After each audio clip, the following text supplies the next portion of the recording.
Good morning students. 10वीं वाले बच्चे, सिद्धि हिंदी विद्यालय के इस ऑनलाइन क्लासेस में आपका हार्दिक स्वागत है। अब बच्चों, यहाँ पे हमारा ये जो व्याकरण में हिंदी भाषा के भीतर पहला जो लेसन था वो पर्यायवाची शब्द अर्थात समानार्थी शब्द। दूसरा यहाँ पे हमारा लेसन जो चल रहा है व्याकरण में वो है समास। तो उसमें सबसे पहले हमने परिभाषा देखी, समास अर्थात संक्षेप रूप, संक्षेप, ठीक है।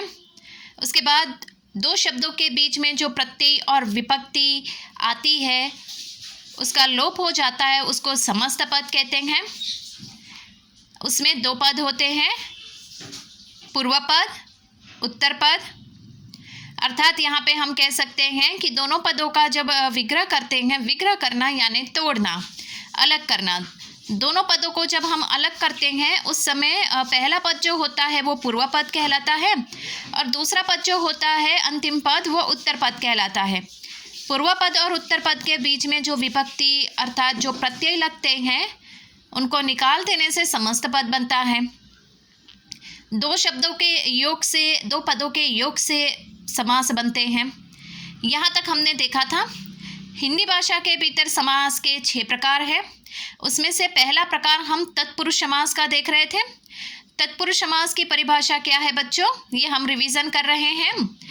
तो उसमें तत्पुरुष समास की परिभाषा में जैसे कि पूर्व पद जिस समस्त पद में पूर्व पद प्रधान होता है और उत्तर पद गौण होता है और उसके बीच में आई हुई जो विभक्तियाँ होती है उसका लोप हो जाता है, उसको तत्पुरुष समास कहते हैं, ठीक है। तत्पुरुष समास में हमने करीबन 6-7 उदाहरण देखे जिसमें विद्यालय है, हस्तलिखित है, याद आया आपको। उसके बाद यहाँ पे तत्पुरुष समास के भी उप प्रकार होते हैं जो मैंने आपको बताया कि संस्कृत की जो विभक्तियाँ हैं का के लिए में पर से, ठीक है। तो उसके हम यहाँ पे 6 प्रकार देख रहे थे। उसमें हमने पहला देखा तत्पुरुष समास। तत्पुरुष समास के 6 उपभेद है, वापस मैं कह रही हूँ, रिपीट कर रही हूँ, तत्पुरुष समास के 6 उपभेद हैं। ये सिर्फ बेसिक जानकारी के लिए हमें लिख कर रखना है, ठीक है। तो तत्पुरुष समास के जो 6 उपभेद है उसमें पहला है कर्म तत्पुरुष। कर्म तत्पुरुष में हमें कौन सा परसर्ग याद रखना है, को, उसका वो लुप्त हो जाता है तो समस्त पद बनता है, जिसमें मैंने आपको करीबन 5 उदाहरण बताए थे। यश प्राप्ति, ग्रामगत, स्वर्ग प्राप्त। उसके बाद दूसरा हमारा यहाँ पे तत्पुरुष समास का उपभेद है करण तत्पुरुष, जिसमें हमें याद रखने हैं परसर्ग कौन से और द्वारा, से और द्वारा, ये हमें याद रखने थे। उसमें भी करीबन 8 उदाहरण हमने देखे, जैसे कि बाढ़ पीड़ित, बाढ़ से पीड़ित, मन चाहा, मन से चाहा, भयाकुल, भय से आकुल, हस्तलिखित, हस्त से लिखित, हाथ से लिखित, ईश्वर प्रदत्त, ईश्वर द्वारा प्रदत्त, ठीक है। उसके बाद हमने यहाँ पे तत्पुरुष समास का तीसरा उपभेद देखा, कौन सा, संप्रदान तत्पुरुष। कौन सा, संप्रदान तत्पुरुष। हमें संप्रदान तत्पुरुष में कौन सा परसर्ग याद रखना है, के लिए। कौन सा, के लिए। और वो जब लुप्त हो जाता है तो हमें समस्त पद मिलता है। उसमें करीबन हमने 8 देखे, जिसमें रसोई घर, रसोई के लिए घर, विद्यालय, विद्या के लिए आलय, सत्याग्रह, सत्य के लिए आग्रह, समझ में आया, राह खर्च, राह के लिए खर्च। तो बच्चों यहाँ तक हमने देखा था। अब आज हमारा यहाँ पे तत्पुरुष समास में जो चौथा उसका उपभेद है, कौन सा, अपादान तत्पुरुष। कौन सा यहाँ पे है, अपादान तत्पुरुष। तो अपादान तत्पुरुष की परिभाषा क्या है वो देख लेते हैं। अपादान कारक का परसर्ग से, ब्रैकेट में लिखा है अलग होने, तुलना करने, डरने, लजाने के लिए। कौन कौन से माध्यम से लगता है शब्द में, दो पदों के बीच में। तो अलग होने के लिए, तुलना करने के लिए, डरने के लिए, लजाने के लिए। ये सिर्फ बेसिक जानकारी के लिए है और कुछ नहीं। लेकिन अपादान कारक में हमें कौन सा परसर्ग याद रखना है, से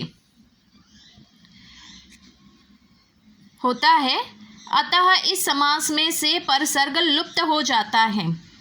अब ये जो परिभाषा है, जैसे कि हमने आगे सब में देखी ना, कर्म तत्पुरुष में भी हमें को देखना था, करण तत्पुरुष में से और द्वारा देखना था, संप्रदान तत्पुरुष में हमें क्या देखना था, के लिए देखना था, और अपादान तत्पुरुष की परिभाषा क्या है, वापस एक बार दोहरा रही हूँ बच्चों, ध्यान दीजिएगा कि अपादान कारक का परसर्ग से होता है, अतः इस समास में से परसर्ग लुप्त हो जाता है।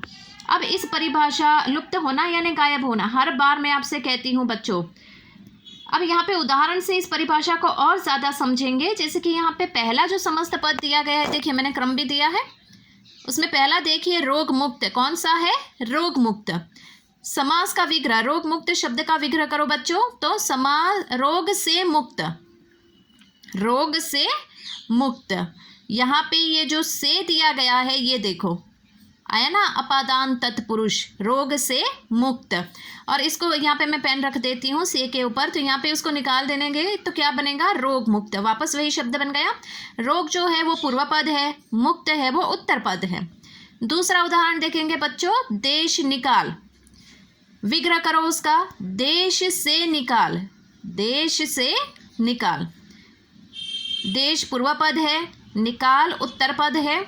पूर्व पद उत्तर पद के बीच में जो यहाँ पे विभक्ति लगी है से, उसको निकाल देंगे तो देश निकाल। अब समझ में आया। अब यहाँ पे उसके थोड़े और उदाहरण हम देख लेते हैं। देखिए तीसरा उदाहरण प्रदूषण रहित, कौन सा, प्रदूषण रहित।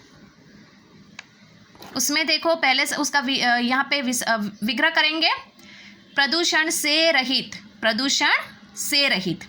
प्रदूषण क्या है, पूर्व पद, रहित क्या है, उत्तर पद। दोनों पदों के बीच में से विभक्ति लगी है, जिसका लोप हो जाने से वापस वही शब्द बनेगा, प्रदूषण रहित। उसके बाद गुणहीन, कौन सा शब्द है, चौथा, गुणहीन, समस्त पद है, विग्रह करो बच्चों उसका, गुण से हीन, गुण से हीन। गुण शब्द पूर्व पद है, हीन शब्द उत्तर पद है, दोनों पदों के बीच में से विभक्ति लगी है, जिसका लोप हो जाने से वापस यही शब्द बनेगा, गुणहीन। पथ भ्रष्ट, समस्त पद है, विग्रह करो ये शब्द का, पथ से भ्रष्ट, पथ पूर्व पद है, भ्रष्ट उत्तर पद है, दोनों पदों के बीच में से विभक्ति लगी है, जिसका लोप हो जाने से अर्थात वो निकल जाने से पथ भ्रष्ट, वापस वही शब्द बन गया। बंधन मुक्त, समस्त पद है, विग्रह करो इस शब्द का बच्चों, तो बंधन से मुक्त। बंधन शब्द क्या है, पूर्व पद है, मुक्त क्या है, उत्तर पद है, दोनों पदों के बीच में से विभक्ति है, जिसका लोप हो जाने से कौन सा, बंधन मुक्त शब्द वापस बन गया। उसके बाद ऋण मुक्त, समस्त पद है, कौन सा शब्द, ऋण मुक्त, विग्रह करो इस शब्द का बच्चों, ऋण से मुक्त, ऋण से मुक्त। तो ऋण शब्द क्या है, यहाँ पे पूर्व पद है, मुक्त शब्द क्या है, यहाँ पे उत्तर पद है। पूर्व पद और उत्तर पद के बीच में कौन सी विभक्ति है, से, जिसका लोप हो जाने से अर्थात वो गायब हो जाने से वापस ऋण मुक्त शब्द बन गया। उसके बाद का उदाहरण है धर्म भ्रष्ट, समस्त पद है ये, यहाँ पे उसका विग्रह, इस शब्द का विग्रह करो बच्चों, धर्म से भ्रष्ट, धर्म से भ्रष्ट। तो धर्म क्या है, पूर्व पद है, भ्रष्ट क्या है, उत्तर पद है, पूर्व पद और उत्तर पद के बीच में से विभक्ति है, जिसका लोप हो जाने से वापस वही शब्द बन जाता है, समस्त पद, धर्म भ्रष्ट। उसके बाद चरित्रहीन, कौन सा शब्द है, चरित्रहीन, ये समस्त पद है, उसका विग्रह करो बच्चों, तो चरित्र से हीन, चरित्र से हीन। चरित्र शब्द पूर्व पद है, हीन शब्द उत्तर पद है, पूर्व पद और उत्तर पद के बीच में कौन सी विभक्ति है, से, जिसका लोप हो जाने से, लुप्त हो जाने से वो कौन सा समस्त पद बनेगा, चरित्रहीन। अब समझ में आया। अब यहाँ पे बच्चों, यहाँ हमने देखी आज अपादान, कौन सी विभक्ति, यहाँ पे तत्पुरुष समास का उपभेद हमने देखा, अपादान तत्पुरुष, ठीक है। तो आपको ये आपको अपनी कॉपी में लिखना है, ठीक है। आज के इस वीडियो में हम यहाँ तक देखते हैं, और आगे वाले वीडियो में इसका जो पांचवा उपभेद है, संबंध तत्पुरुष, उसकी हम चर्चा करेंगे। तब तक के लिए थैंक यू।